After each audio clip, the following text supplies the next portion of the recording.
Man breeds confusion. Confusion breeds sin. Sin breeds death. When we inhale the toxic fumes from Lucifer's factory, there is no compensation big enough to rid our lungs of the steam that lines it. Long lines that seem to have no end, but the end is near. If you can't see it, put on your spectacles and lend me your ear, because what the eyes don't see, the heart of God will. So listen. You see, many people have been doing balancing acts on their heads their whole life, trying to juggle sin and righteousness, and all you end up doing is playing with your life, and in the end, the balls come falling right back on your face. I tried that balancing act, but that is all it was, an act. I was racing through life, ignoring the pounding headaches, crushing my brain. But I endured the pain because I didn't want to jump off Lucifer's train, where there were many stops where you can jump off, have a good time, then jump right back on, eagerly awaiting the next stop.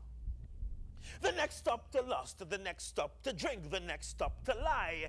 And the stops keep coming because you don't want to stop. I didn't want to stop. It felt like a nice ride through the countryside, wind blowing through my hair. But no matter how much I tried to yell and scream at the conductor to pull up the brakes, I could not and would not do it because I liked the ride. You see, the ride took me far from my iniquities, the pain, the anger, the resentment, or at least I thought it did. But the only thing I saw along the countryside were the darkness of the tunnels that blinded me. Tunnels that seemed to have no end. So when I thought I was basking in the beauty of the countryside, I was really lost in the wilderness. The only difference with my wilderness and Christ in the wilderness is that he went there so man can find themselves. I went there so I could lose myself. Not in him, but in the world. You see, if I knew God and not religion, then I would have lost myself in him years ago.